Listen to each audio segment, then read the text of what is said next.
Actually, this is second session on the same topic. Reading gives 1,000 lives.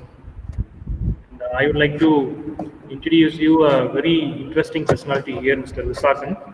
He's a writer, critic, and a publisher.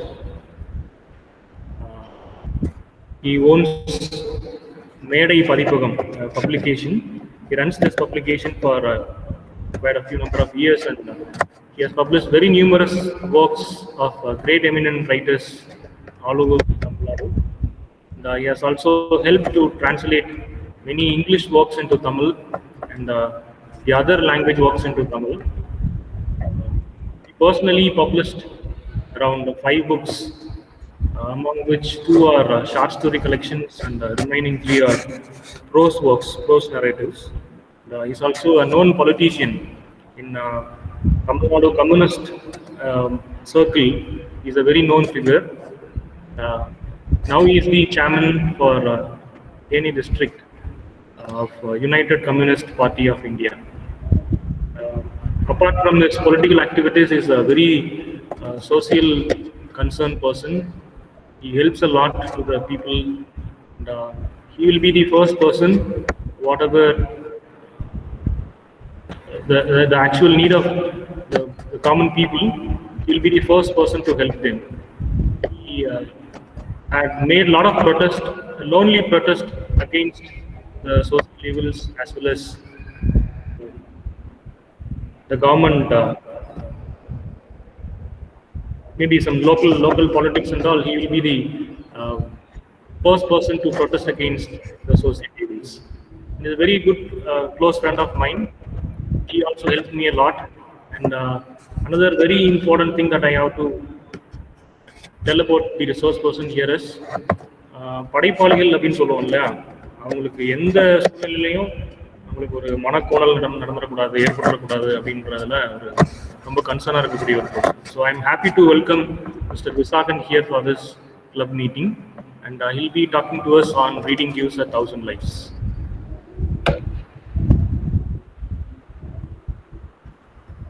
அவ்வளோதானப்பா? அவ்வளோதானே, நீங்க பேசுறீங்க?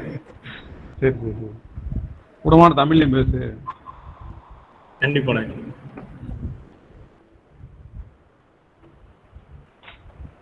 நண்பர்கள் அனைவருக்கும் வணக்கம். முதல் மேடை பேச்சு எனக்கு சுத்தமாக வராது. 2வது இந்த மாதிரி ஜூம் ரொம்ப ரொம்ப சிரமம். ஜூம் இந்த கூகுள் மீட்லாம் நம்ம உங்களுடைய உதவி பேராசிரியர் பூபதியோட உந்துதல் எனக்கு நான் வந்து இதுக்கு ஒத்துக்கிறதே காரணம். ரொம்ப சிரமம் எனக்கு பேசுறது. இருந்தாலும் சரி, முயற்சி பண்ணி பார்ப்போம். நம்மளுடைய அனுபவத்தை நீங்கள் நம்ம பதிவு செய்து பார்ப்போம் அப்படின்னு ஒரே ஒரு காரணத்தாக ஒத்துக்கிட்டேன் நான்.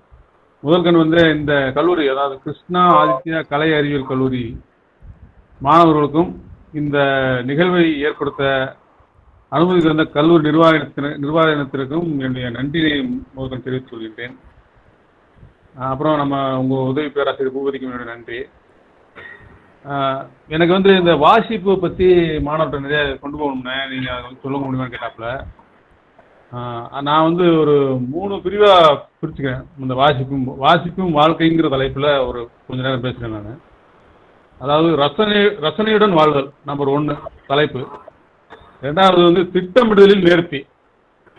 3வது தலைப்பு வந்து ஊக்கம் மருந்து. இந்த 3 தலைப்பில் வாசிப்பை பற்றி சொல்லலாம்னு இருக்கேன். அதுக்கு முன்னாடி வாசிப்பால் நான் என்ன பயனடைஞ்சேங்கிறத, இந்த அவங்க பயனடைஞ்சாங்க இவங்க பயனடைஞ்சாங்கன்னு சொல்கிற காட்டில் என்னுடைய அனுபவம், நான் அடைந்த பயன், அதை பற்றி சொன்னால் கொஞ்சம் நல்லா இருக்கும். எனக்கு ஒரு திருப்தியாக இருக்குங்கிறதுக்காண்டி அந்த வகையில் உங்கள்கிட்ட சொல்கிறேன். நான் என்னோடய அனுபவத்தை சொல்கிறேன்.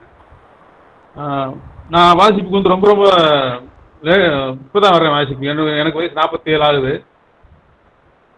40 வயசு வரைக்குமே நான் வாசிக்கலை. பெரும்பாலும் சும்மா பேப்பர் வாசிப்பேன். அவ்வளோ இலக்கியமோ அல்லது கலை சார்ந்த மற்ற விஷயமோ அல்லது பாட சம்பந்தமோ 40 வயசு வரைக்குமே நான் வாசிக்கலை. 40 வயசுக்கு அப்புறம், அதாவது அதுக்கு முன்னாடி திமுகவில் இருந்தேன், திராவிட முன்னேற்ற கழக அரசியல் இருக்கும்போது வாசிப்பு என்னென்னு தெரியாது எனக்கு, சுத்தமாக தெரியாது. ரொம்ப அடிதடி அரசியல் தான் அது. அப்புறம் 40க்கு அப்புறம் தான் இடதுசாரி அரசியல் வரும்போது வாசிப்போட அறிமுகம் கிடைச்சி முதன்முறையாக வந்து சிறுகதைகள், நாவல்கள், கவிதைகள் குறித்துலாம் வாசிக்கிறதுக்கான ஒரு வாய்ப்பு அந்த இடத்துல தான் கிடைச்சி எனக்கு. அப்போ என்ன ஆயிடுச்சுன்னா வாழ்க்கையே ஒரு ஒரு வேற மாதிரி தெரிஞ்சு. ஏன்னா இத்தனை வருஷம் 40 வயசு வரைக்கும் ஒரு கண்ணை கட்டிக்கிட்ட மாதிரி ஒரு ஒரு காட்டில் கிடந்திருக்கோமே, இன்னைக்கு எவ்வளோ மிகப்பெரிய உலகம் வந்து இப்போ நமக்கு தெரிஞ்சிருக்கேங்கிறத 40 வயசுக்கு மேலே நான் வந்து தெரிஞ்சுக்கிட்டேன் நான். அப்புறம் வந்து இதை விட்டுறக்கூடாது, இந்த இந்த ஃபீல்டை நம்ம விடக்கூடாது, நம்ம நிறைய வாசிக்கணும்னு சொல்லி நினச்சிட்டு இருக்கும்போதே ஒரு தற்செயல் நிகழ்வாக நான் வந்து தமிழ்நாடு முற்போக்கு எழுத்தாளர் கலைஞர் சங்கத்தில் உறுப்பினராக தள்ளப்பட்டேன்.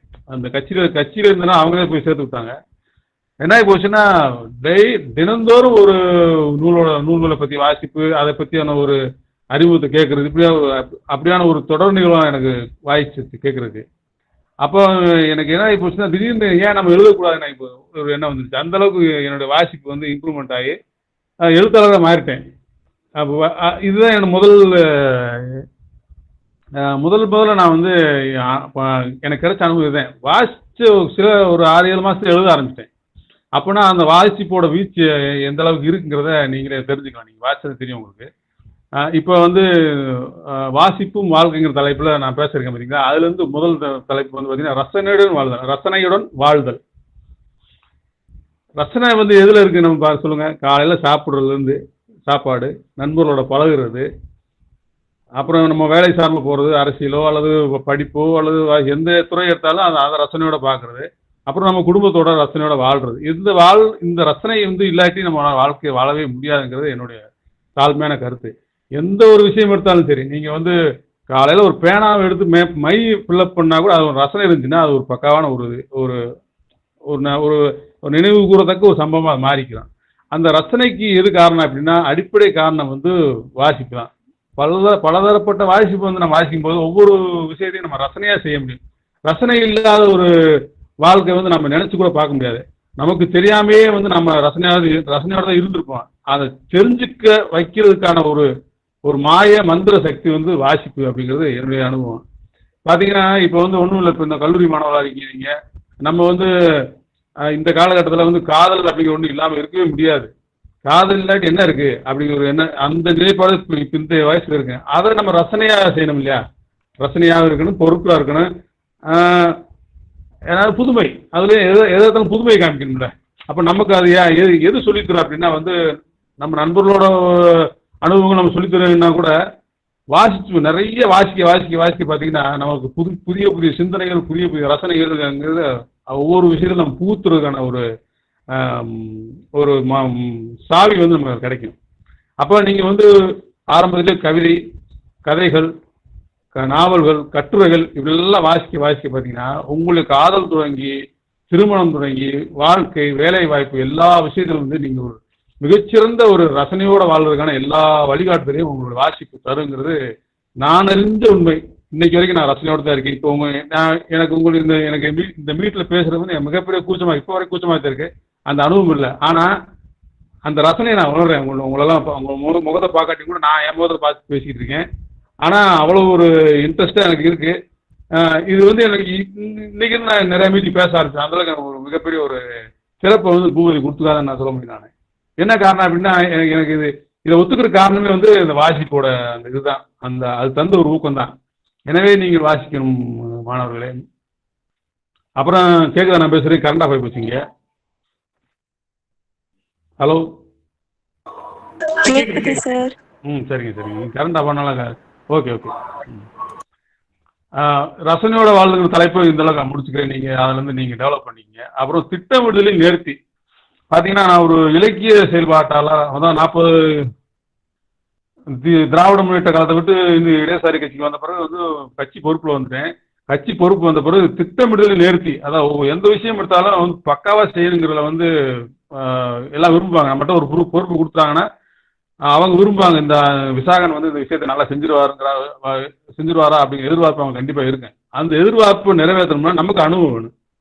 நமக்கு வந்து இந்த காலகட்டத்தில் நிறைய விஷயம் வெளியே போய் களச்செயல்பாடு போல நம்ம அனுபவத்தை வந்து கொடுத்துருமா அப்படிங்கிறது வந்து எதிர்பார்க்க முடியாது. ஆனால் ஒரு வாசிப்பு பழக்கம் இருந்துச்சுன்னா, நான் வந்து ஒரு மேடையில் வந்து இன்னைக்கு ஒரு நிகழ்ச்சி பண்ண போறேன் அப்படின்னு நினைச்சேன்னா அந்த சம்மந்தமான ஏதாவது வாசிப்பு என்ற இருந்துச்சுன்னா பிறர் செய்வதை விட அல்லது ஏற்கனவே செய்ததை விட இனிமேல் வேற யாரும் செய்வார் என்று எதிர்பார்ப்பதை விட புதுமையாகவும் மிக மிக வித்தியாசமான கோணத்திலும் அந்த நிகழ்ச்சியை என்னால் செய்ய முடியும் அப்படிங்கிறதுக்கு உறுதியாக சொல்ல முடியும். காரணம் என்னன்னா, நான் வாசிக்கிறேன்.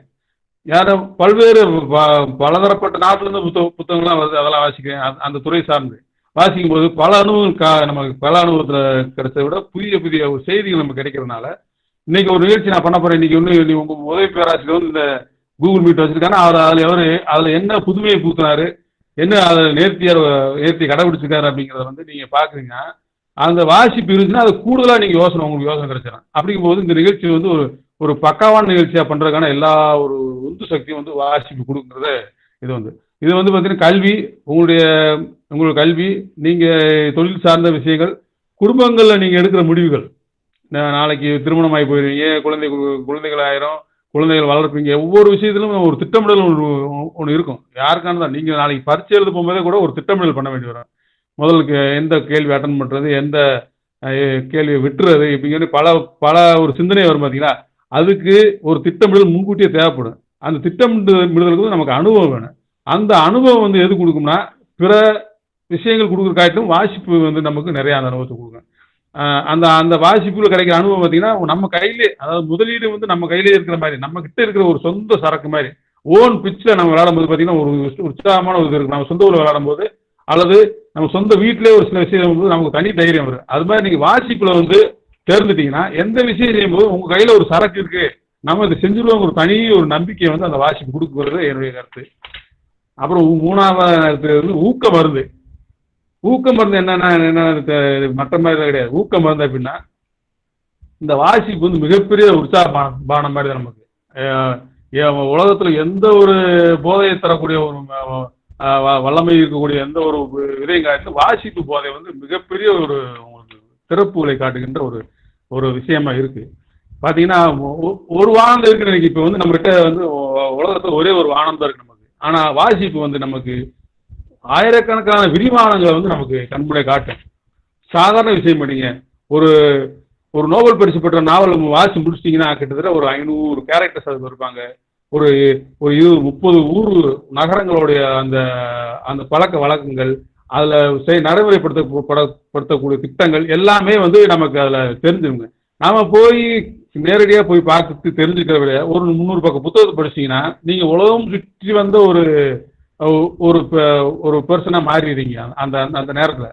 அந்த அனுபவம் தரக்கூடிய ஒவ்வொரு விஷயத்தை நீங்கள் நினச்சி பார்த்தீங்கன்னா, ஆஹா இவ்வளவு ஒரு உற்சாகம் தரக்கூடிய ஒரு விஷயமா நம்ம வாசிப்பு இருக்கா அப்படின்னு நினச்சி பார்ப்பீங்க. இது வந்து நீங்கள் வந்து ஒரு இயந்திரம் மாதிரி பாடப்புத்தகமாக படித்து போது கிடைக்காது. ஆனால் நீங்கள் பல்வேறு நூல்களை நீங்கள் படிக்க அந்த போதை, அந்த வாசிப்பு தெரிகிற போதை வந்து கண்ணுக்கு வந்து உங்கள் மூளைக்கு வந்து உணர ஆரம்பிச்சுட்டீங்க.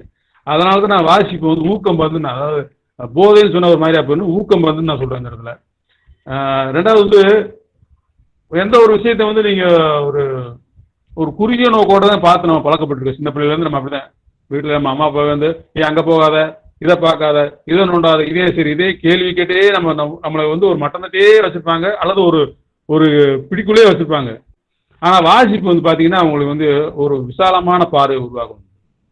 நீங்கள் ஒரு தொலைக்காட்சி பார்க்கும்போதோ, அல்லது தொலைக்காட்சி நிகழ்ச்சிகளை பார்க்கும்போதோ, ஒரு அரசியல் கூட்டங்கள், அல்லது இது மாதிரி நான் பேசுகிற மாதிரி மற்ற ஒரு பேச்சாளர்கள் பேசும்போது, எந்த விஷயம், ஒரு சினிமா பார்க்கும்போது, ஒரு பாடல் கேட்கும்போது பார்த்தீங்கன்னா, அந்த சின்ன வட்டத்தில் வந்து அதுக்கு பின்னாடி என்ன இருக்கு, ஒரு விரிவான பார்வையை வந்து நீங்கள் அதை செலுத்துறதுக்கான ஒரு வழியை வந்து வாசிப்புங்கிற ஒரு விஷயம் உங்களுக்கு தரும். ஏன்னா அந்த விரிவான பார்வை வந்து ஒவ்வொரு விஷயத்தையும் நம்ம தேவை. சாதாரண ஒரு கணக்கு போடுறோம், அல்லது வரலாறு படிக்கிறோம், அரசியல் பேசுகிறோம், புவியியல் படிக்கிறோம், அறிவியல் படிக்கிறோம் அப்படின்னு போயிடுறோம். ஆனால் மிகப்பெரிய லெஜண்டரி நீங்களாம் எடுத்து பார்த்தீங்கன்னா, அவன் வந்து அதை தாண்டி அது சம்மந்தமான பல விஷயத்தை படிச்சிருப்பான். அவனால தான் அதை வந்து சாதிக்க முடியுது, மிகப்பெரிய ஒரு இடத்த போய் நிற்க முடியுது. நீங்கள் இன்னைக்கு ஒரு மத்தியானத்துக்கு மேலே போய் ஒரு அறிவியல் சம்பந்தமானவோ, அல்லது கணிதம் சார்ந்தவோ, அல்லது புவியியல் சார்ந்தவோ, அப்பார்ட் ஃப்ரம் யுவர் சப்ஜெக்ட், நீங்கள் இப்போ ஃபர்ஸ்ட் இயரோ செகண்ட் இயரோ படிக்கிறீங்களே, இதுக்கு தொடர்பில்லாத ஆனால் அதே சப்ஜெக்டுடைய ஒரு புத்தகத்தை எடுத்து படிச்சு பார்த்தீங்கன்னா, உங்கள் கண்களும் மனமும் மிகப்பெரிய விலாசத்தை, ஒரு விசாலமான இடத்தை கொண்டு போய் நிற்கும்.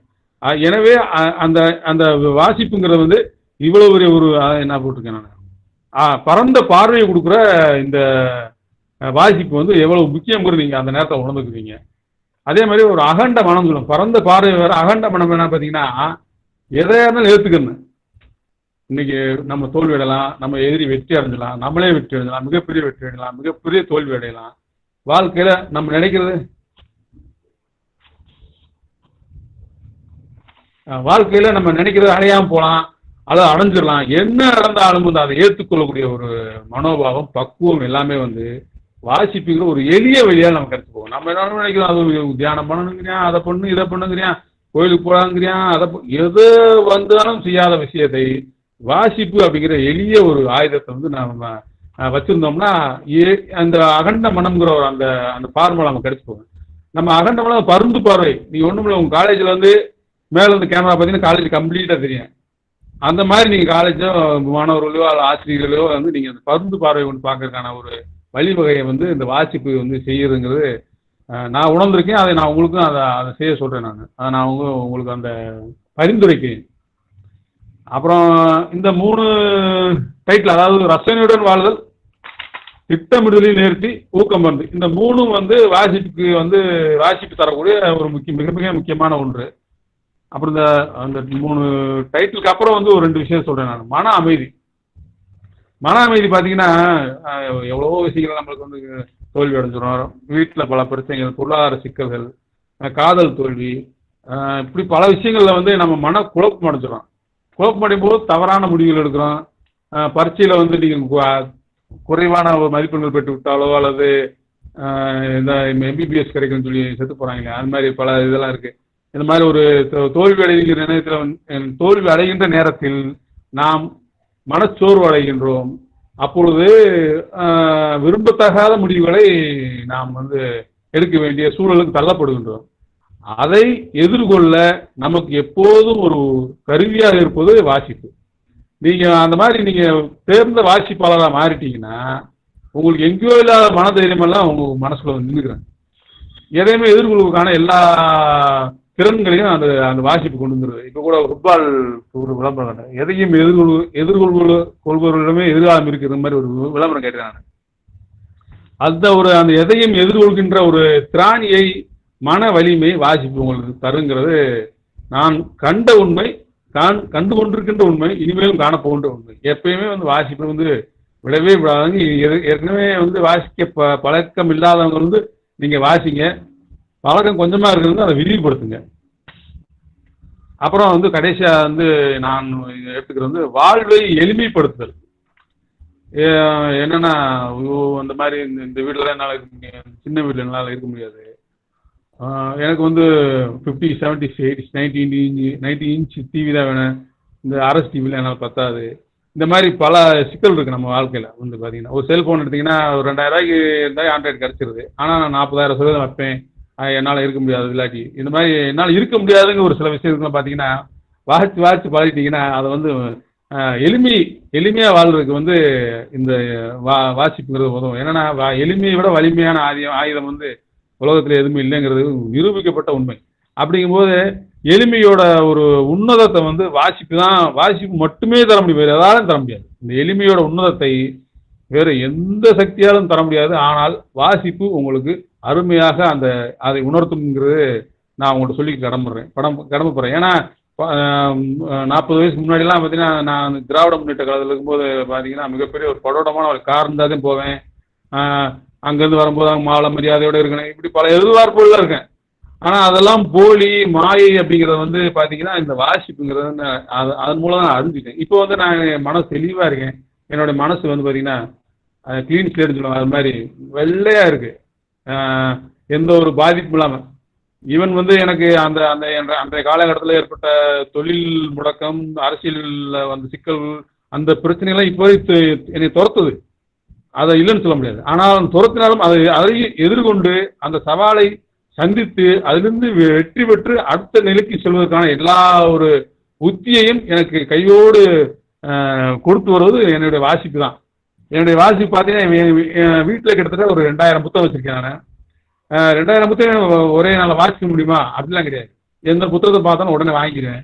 காரணம், நம்மகிட்ட ஆயுதம் சேர்க்கணும். அணுகுண்டு சேர்க்கிற அரசு, அது மாதிரி அணுகுண்டுக்கு வந்து நமக்கு புத்தகம் தான். அவ்வளவு ஆயுதம் நம்ம கிடங்கில் இருக்கணும்னு ஒரு எதிர்பார்ப்பு நம்ம புத்தகமாக வாங்கி குவிக்கிறேன். 400 புத்தகம் பொழுது ஒரு புத்தகம், காலையில் ஒரு புத்தகம், மாலை ஒரு புத்தகம் அப்படின்னு வாசித்து தள்ளிட்டே இருக்கேன்.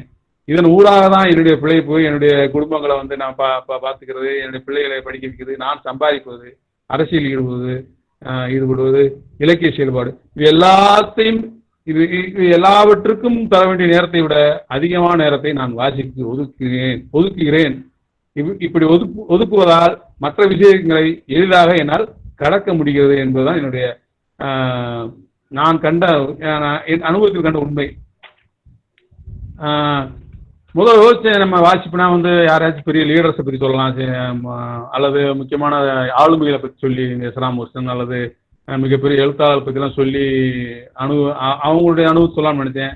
ஏன் அப்புறம் யோசிச்சு ஏன் நம்மளை பற்றி சொல்ல நமக்கு நாமே உதாரணமாக தானே இருக்கோம். வாசிப்புனால நான் முன்னேறி கண்டிப்பாக அரசியல் ரீதியாகவோ அல்லது செயல்பாட்டு ரீதியாகவோ எழுத்து ரீதியாகவோ அப்படி எல்லா ரீதியாகவும் நான் முன்னேறி இருக்கேங்கிறது வந்து காரணம் வாசிப்பு தான். அதனால என்னையவே வந்து நான் உதாரணம் எடுத்துக்கலாங்கிற ஒரு முடிவுக்கு வந்து தான் இப்போ இன்னைக்கு என்னை பற்றி பேசுகிறேன். யாரும் நீங்கள் வந்து ஏன்னா இவனை பற்றியே பேச நினைக்காதீங்க. நான் என்னுடைய அனுபவத்தை, நான் அடைந்த வெற்றியை என்னுடைய வாசிப்பால் தான் பெற்றேன் என்பதை உங்கள் முன்னே நான் பெருமையோடு சொல்லிக் கொள்வதில் கர்வம் கொள்கிறேன். இந்த அளவுக்கு போதும்னு நினைக்கிறேன். நீங்கள் ஏதாச்சும் நீங்கள் கேட்கணும்னா கேளுங்க, அதுக்கு நான் பதில் சொல்கிறேன். பூபதி என்னங்க என்ன பண்ண? இது போதும். நானும் நிறைய சொல்றேன், வாசிக்க சொல்றேன். தினம் கிளாஸ்லயும் ஏதாவது ஒரு புத்தகத்தை சொல்லுவேன், புத்தகத்தை படிங்க அப்படின்னு. தினம் பிக் பாஸ்ல கமல்ஹாசன் பண்ண வேலையை நான் பண்ணிட்டு இருக்கேன். சொல்லிட்டு இருக்கேன். ஆனா எவ்வளவு பேர் வாசிக்கிறாங்கன்னு தெரியல. ஆனா நான் சொல்றத விட வேற யாராவது சொன்னா அவங்களுக்கு இன்னும் கொஞ்சம் புரியுன்றதுக்காண்டி தான் உங்களை மாதிரி யோசிச்சேன். யாராச்சும் முன்னோடிய எடுத்து அவங்கள போய் சொல்லாம நினைச்சேன். அப்புறம் தான் காலையில முடிவு பண்ணேன், எதுக்கு அவங்கள சொல்லிக்கிட்டு என்னையவே சொல்லுவோம்னு தான் சொல்லி பார்த்தேன். ஒரு முயற்சி தான். ஏதாவது உங்களுக்கு தவறா இருந்துச்சுன்னா நீங்க அதை சரி பண்ணீங்க. நீங்க இந்த பதிப்பகத்தை பத்தி கொஞ்சம் சொன்னீங்கன்னா அவங்களுக்கு கொஞ்சம் பயன்படுத்த. கண்டிப்பா நிறைய பசங்க எழுதுறாங்க. சில பேர் 1-2 புத்தகங்களும் பப்ளிஷ் பண்ணிருக்காங்க. தெளிவான ஒரு ஐடியா இல்லை உங்களுக்கு. அது எப்படி பதிப்பகத்தை கொண்டு போகணும், பதிப்பகத்துக்கு போறதுக்கு முன்னாடி அவங்க செய்ய வேண்டிய வேலை என்ன மட்டும் சொன்னீங்கன்னா. இப்ப பதிப்பகத்துறையை பொறுத்த வரைக்கும் ரொம்ப சீப்பர் ஆயிடுச்சுங்க. முந்தி மாதிரிலாம் கிடையாது. ரொம்ப அதாவது நீங்க அது தெரியாமதான் நிறைய இளம் படைப்பாளர்கள் வந்து இருக்காங்க. ரொம்ப சீப்பர் ஆயிடுச்சு. ஒன்று சாதாரணமாக ஒரு 200 பக்கத்துக்கு நீங்கள் எழுதி அதை வந்து டிசைனிங் பண்ணி பேப்பர் தயார் பண்ணி ஒரு 100 புத்தகம் பிரிண்ட் பண்ணோம்னா உங்களுடைய செலவு வந்து அதை ஒரு 7,000, அதிகபட்சம் 8,000 கூட ஆகும். ஆனால் நீங்கள் 200 பக்கம் வந்து 200 ரூபா விலை வைக்கலாம். அப்படிங்கும்போது இப்போ ரொம்ப டெக்னாலஜி வந்ததுனால பிஓடின்னு சொல்லி பிரிண்ட் ஆன் டிமாண்ட் அப்படிங்கிற ஒரு புதிய வடிவம் வந்ததுனால பிரிண்டிங் காஸ்ட் வந்து ரொம்ப குறைஞ்சிருச்சு. குவாலிட்டியும் விதவிதமாக ரொம்ப அட்ராக்டிவாக ரொம்ப பார்க்கறதுக்கு ரொம்ப ஸ்டைலிஷாக பார்த்த உடனே பிடிக்கிற மாதிரி எல்லாம் பண்ணுறதுக்கான எல்லா வழிவகையும் வந்துருக்கு. அதனால் நீங்கள் வந்து எந்த ஃபாண்ட்டில் நீங்கள் வேணால் டைப் பண்ணலாம், யூனிகோடில் பண்ணலாம், பாமனியில் பண்ணலாம், எந்த ஃபாண்ட்டில் வேணால் டைப் பண்ணலாம், அல்லது கையிலே கூட எழுதிக்கலாம். எது பண்ணாலும் வந்து நீங்கள் சீப்பாக வந்து பிரிண்ட் பண்ணுறதுக்கான எல்லா வசதியும் வந்துருச்சு. எல்லாமே சென்னையில் தான் பண்ணுறாங்க. இந்த மாதிரி பிஓடி நிறைய காப்பீஸ்னால் சிவகாசியெல்லாம் பண்ணுறாங்க. அவங்க தேவைக்கு ஏற்ற மாதிரி பண்ணுறம்போது நீங்கள் ரொம்ப சீப்பாக பண்ணுற மாதிரி பண்ணுறதுக்கான எல்லா ஏற்பாடும் இருக்குது. ஏதாவது சந்தேகம்னா நீங்கள் நேரில் நம்பர் வாங்கிக்க, நேரில் நான் சொல்லுங்கள், நான் பண்ணித்தரேன் உங்களுக்கு. நான் வந்து பன்முக மேடை அப்படிங்கிற பேரில் பப்ளிகேஷன் வச்சுருக்கேன். மேடைன்னு வச்சுருந்தேன் முன்னாடி, அதில் பதிவு பிரச்சனை வந்ததுனால பன்முக மேடையாக மாற்றி அதை இப்போ பண்ணிட்டுருக்கேன். ஐஎஸ்பி நம்பர் வாங்குறது எல்லாமே வந்து ஈவன் ஐஎஸ்பி நம்பர்லாம் ஃப்ரீயாக தான் கவர்மெண்ட் கொடுக்குது. அதுக்குன்னுங்களாம் யாரும் காசு தர வேண்டியதில்லை. அதெல்லாம் தெரியாமல் இருக்காங்க பல படைப்பாளருக்கு வந்து ஐஎஸ்பிஎன் பற்றி ஒரு தெளிவு இல்லை. அதுக்குன்னு தனியாக பணம் கொடுத்துலாம் பண்ணிட்டு இருக்காங்க. அது தேவையில்லை, எல்லாமே ஃப்ரீ தான். இப்போ கவர்மெண்ட் ஃப்ரீயாக தான் பண்ணுது. சொல்லுங்க. சரிங்க. அப்புறம் எனக்கு ஒரு கேள்வி, நீங்கள் அதுக்கு எல்லாரும் நீங்கள் பதில் சொல்லி தான் ஆகணும். ஒவ்வொரு வருஷமும் மேடை விருதுகள்னு கொடுக்குறீங்கல்ல, இளம் படைப்பாளர்கள் தேர்ந்தெடுத்து மேடை விருதுகள்னு கொடுக்குறீங்க. அதுக்கான இன்ஸ்பிரேஷன் என்ன, அதுக்கு கொடுக்கறதுக்கான காரணம் என்ன? இன்ஸ்பிரேஷன் இல்லைங்க, காரணம் வேணா இருக்கு. என்னன்னா இல்லை, அதுக்கு முன்னாடி உங்களுக்கு கொஞ்சம் நான் சொல்லணும். நான் ஏற்கனவே உங்களோட students as I told you already, ஒவ்வொரு வருஷமும் மேடை விருதுகள் அப்படின்ற பேர்ல தன்னோட சொந்த முயற்சியில குறைஞ்சபட்சம் ஒரு ஒரு 500 இளம் படைப்பாளர்களையாவது கண்டறிஞ்சு அதிலிருந்து சிறந்த படைப்பாளர்களை தேர்ந்தெடுத்து ஒரு 50லிருந்து 100 பேருக்கு, குறைஞ்சபட்சம் 100 பேருக்காவது 100 புதிய எழுத்தாளர்களை ரெக்கக்னைஸ் பண்ணக்கூடிய ஒரு ஆள் mister Visakan. And this is a very great thing that nobody tried to do in our society, our contemporary. நம்மளோட சமகாலத்தில் இந்த மாதிரி ஒரு செயல் பண்ணுறது வந்து ரொம்ப ரொம்ப கம்மி. நான் கடந்த 2-3 மேடை விருதுகளாக எனக்கு இது தெரியும், 3 ஆண்டுகளாக எனக்கு தெரியும், 3 இயர்ஸாக எனக்கு தெரியும். அதுக்கு முன்னாடி இருந்தே என்ன அதை பண்ணிட்டு இருக்காரு. So I just want him to answer why he is keep on recognizing the young writers and what is his inspiration for doing that particular activity. நீங்கள் இப்போ சொல்லுங்க. அதான் முதல்ல சொன்ன மாதிரி இன்ஸ்பிரேஷன் கிடையாது, காரணம் தான். என்னன்னா விருது அப்படின்னாவே ஒரு குறிப்பிட்ட வட்டத்துக்குள்ள இருக்கு. அதை வந்து ஒரு எட்டா கனியா வந்து முன்னாடி இருந்தவங்க அதை வந்து காமிச்சிட்டு வராங்க. அது வந்து பெரிய ஒரு இது மாதிரியும், ஒரு சிலருக்கே அது போய் கைக்கு சேர்றது மாதிரியும் ஒரு ஒரு உண்மையை வந்து நான் கண்டுபிடிச்சேன். என்னடா பார்த்தா எங்கே போனாலும் அதே ஆட்களே வருவாங்க, புதிய புதிய ஆட்கள் வர்றதுக்கான எந்த ஒரு சூழலையும் அவங்க மறைக்கிறாங்க மாதிரி நான் உணர்ந்தும் போது தான் இப்போ பல்வேறு தரப்பில் வந்து 18 வயசு ஆனதுலேருந்து 100 வயசு வரைக்குமே எழுதிட்டு தான் இருக்காங்க. அவங்களாம் எங்கே போனாங்க, அவங்க புத்தகம்லாம் எங்கே அப்படிங்கும்போது சிந்திக்கும் போது அவங்கெல்லாம் ஒரு பிளாட்ஃபார்ம் இல்லாமல் தான் இருக்காங்கிறத நான் தெரிஞ்சுக்கிட்டேன் என்னோடய களப்பணியில். அப்போ போனீங்க அப்போ பார்த்தீங்கன்னா ஒரு சின்ன அறிவிப்பு தான், உங்களுடைய சிறுகதைகள் யார் வயது வித்தியாசம்லாம் கிடையாதுங்க, யார் எழுதியிருந்தாலும் எனக்கு அனுப்புங்க, அதை நான் பரிசீலிக்கிறேன்னு சொன்னபோது பார்த்தீங்கன்னா முதலில் இது கிட்டத்தட்ட 2015 இருக்க அறிவிப்பு விடும்போது ஒரே நாட்கள் அல்லது ஒரு வாரத்தில் 300லேருந்து 400 புத்தகங்கள் என்னுடைய விலாசத்துக்கு வந்துச்சு. தமிழ்நாடு தமிழ் எல்லா மாவட்டத்துக்கும் இருந்து. அப்போ ஒரு சிறுகதையை மட்டும் தான் கேட்டேன் முதல். அதுக்கப்புறம் கவிதைகள் இருக்குது, நாவல் இருக்குது, பல்வேறு கட்டுரைகள் படைப்புகள் பார்த்தீங்கன்னா அவ்வளவு படைப்புகள் வந்து அவங்க வந்து எங்கே போய் கொடுக்குறது எங்கே போய் செய்கிறது தெரியாமல் அவங்க வந்து வீட்டோடய முடங்கி போகிறாங்கிறத நான் தெரிஞ்சுக்கிட்டேன். அதுதான் சரி அவங்களெல்லாம் கூப்பிட்டு உற்சாகப்படுத்தும். இப்போ அவங்க இப்போ 4 வருஷம் பண்ணிக்கும்போது 2015 கொடுத்த விருதாளர்கள் விருது பெற்றவங்களாம் இன்னைக்கு மிகப்பெரிய ஒரு லெவலில் எழுத்தாளர் இருக்காங்க அல்லது செயல்பாட்டு தளத்தில் இருக்காங்க. சிறுகதையிலேருந்து அடுத்த அதாவது கவிதையிலேருந்து அடுத்த கதைகள், கட்டுரைகள், நாவல் டிராவல் பண்ணி ஒரு இம்ப்ரூவ்மெண்ட் அவங்களுக்கு எழுத்துல வந்திருக்கு. நிறைய இனம் காணப்பட்டிருக்கிறார், புதிய எழுத்தாளர்கள் இனம் காணப்பட்டு பொது வெளியில் அறியப்படுகிறார்கள். அதுதான் காரணம், வெளியே இன்ஸ்பிரேஷன் கிடையாது. இது வந்து என்னுடைய கலை செயல்பாட்டின் மூலம் நான் வந்து கண்டறிஞ்ச ஒரு விஷயம் தான். சரிங்க. Students, if you have any queries or if you want to give any feedback, you can you are welcome to do so.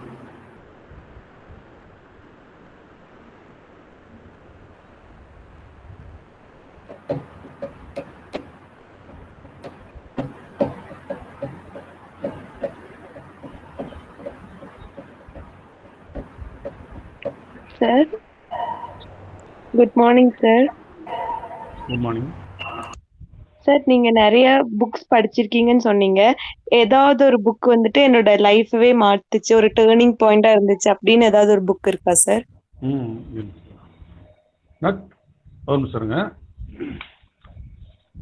அதாவது நிலவளம் அப்படிங்கிற ஒரு நாவல், நோபல் பரிசு பெற்ற நாவல். நட் ஹாம்சன் அப்படிங்கிற எழுதுனது கானாசு தமிழில் மொழிபெயர்த்து கொடுத்தாரு. அதுதான் வந்து எனக்கு தெரிஞ்ச முதல்ல வந்து வேளாண்மை, நம்ம விவசாயத்தை பற்றி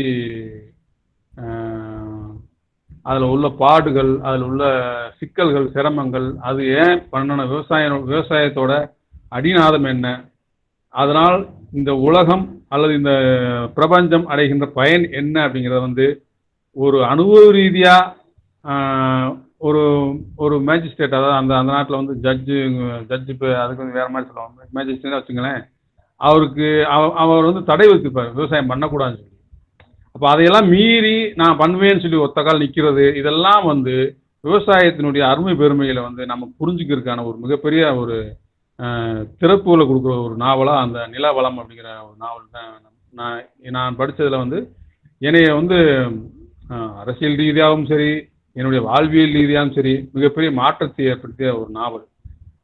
அந்த நாவல் நாங்கள் கூட இப்போ பிரிண்டிங் தயார் பண்ணிகிட்டு இருக்கோம். வந்து நான் சொல்கிறேன், நீங்கள் வாங்கி படித்து பாருங்கள். அதான் எனக்கு வந்து அது ஒரு இன்ஸ்பிரேஷன் சொல்லக்கூடிய ஒரு ஒரு படைப்பு.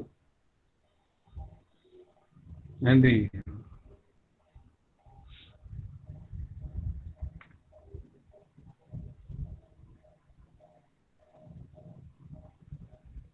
Sir good morning sir. Good morning sir. நீங்கள் நிறைய புக்ஸ் படிச்சிருக்கீங்க, அதில் உங்களுக்கு ரொம்ப ரொம்ப பிடிச்ச புக்குன்னா அது எந்த புக்கு சார்? அதான் சொன்னேன் இப்போ இவர் நிலவளம் முறை, அது நிறையா இருக்குது. அதாவது நம்ம புரட்டி போட்ட ஒரு படைப்புன்னு பார்த்தீங்கன்னா இது மாதிரி தான் 1 2 வரேன். நமக்கு பல யுக்திகளையும் திட்டமிடலில் வந்து நமக்கு உதவி பண்ணக்கூடிய ஒரு பல விஷயத்தில் கொடுக்குற எல்லா படைப்பும் கொடுக்கும்னாலும் முந்தி இருந்த வாழ்க்கையை ஒரு பிரட்டி போடுற ஒரு ஒரு படைப்பு நமக்கு வந்து சிக்கன். அதில் ஒன்று நிலவளம் வருது. இப்போ அப்புறம் பல கிட்டத்தட்ட ஒரு 200 நாவல்கள் படிச்சிருக்கேன். அதாவது ஆயிரக்கணக்கான கதைகளை படிச்சிருக்கேன்.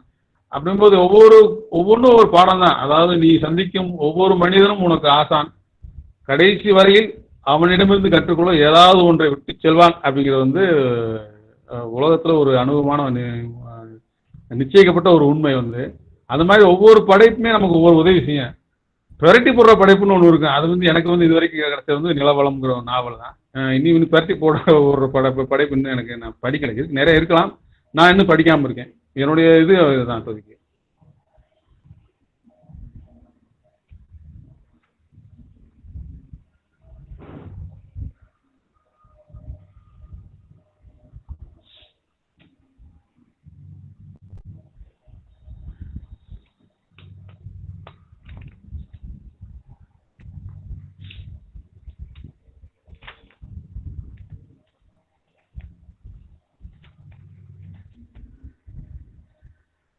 ஹோஸ்ட்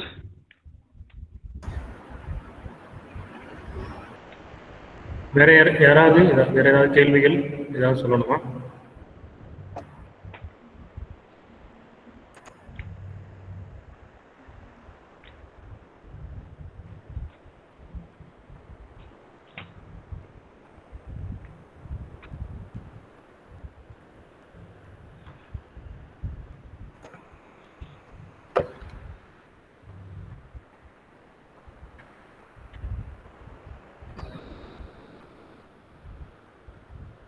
ஓகே,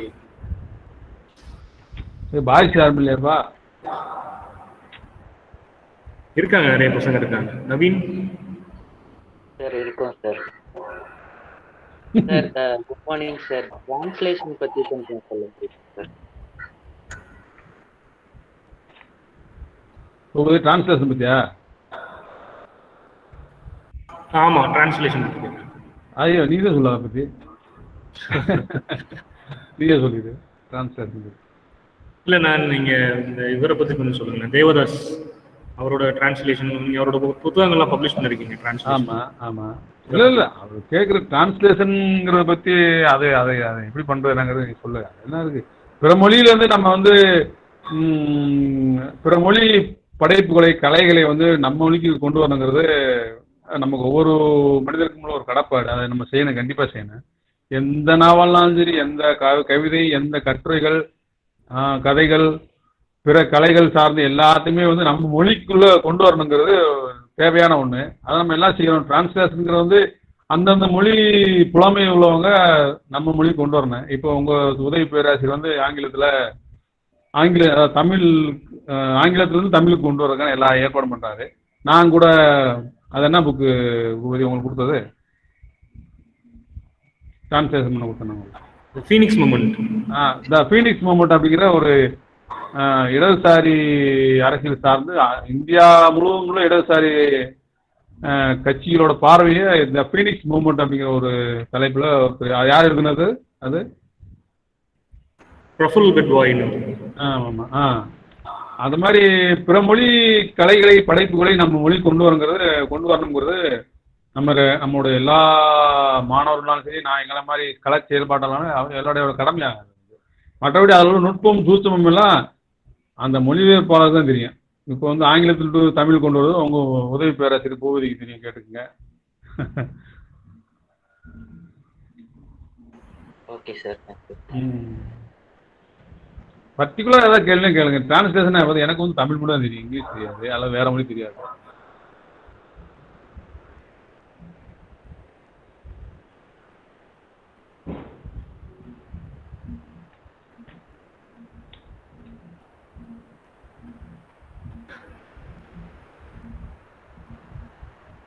சரிங்கண்ணே, பசங்க கொஞ்சம் இப்போதும் எல்லா இடங்கள்லையும் இருக்கிறது தானே இயல்பாங்க. ஆமாம் ஆமாம் ஆமாம். சரி. நண்பர்கள் எல்லாமே நீங்கள் டூருக்கு ப்ரோக்ராம் போட்டு தேனிக்கு வாங்க. தேனியில் பார்க்க வேண்டிய நேரங்கள் நிறையா இருக்குது. அதேமாதிரி லைப்ரரி கூப்பிட்டு போகிறேன், என் லைப்ரரி காட்டுறேன். வாங்க, வரவேற்கிறேன். உங்களோட இன்விடேஷனுக்கு ரொம்ப நன்றி. பர்சனலாக I would like to thank you. நான் ரொம்ப கடமைப்பட்டிருக்கேன் உங்களுக்கு. என்னோட அழைப்பை ஏற்று இங்கே வந்து உங்களோட அனுபவத்தை பகிர்ந்துட்டதுக்கு ரொம்ப நன்றி. I invite mister Vishnuvardhan for BA English to propose the formal vote of thanks. Sorry, Naveen Prakash to propose the formal vote of thanks. A very good morning to all. It gives me an immense pleasure to deliver the vote of thanks for this session. Genius Talk conducted by the Critics Club and Theatre Club by the Department of English. I would like to thank our chief guest, Mr. Visakan, writer and publisher, Moodle Publication, for his innovative and inspirational speech. I thank our beloved principal, Dr. S. Amman. I would also like to thank Mr. John Paul Bukati sir for coordinating this session. I also express my thanks to all our faculty members and beloved friends who took part in this session. I hope today's session was a fruitful one for all. And have a good day. Thank you. Thank you, Naveen. So thank you, participants. ரொம்ப நன்றிண்ணே.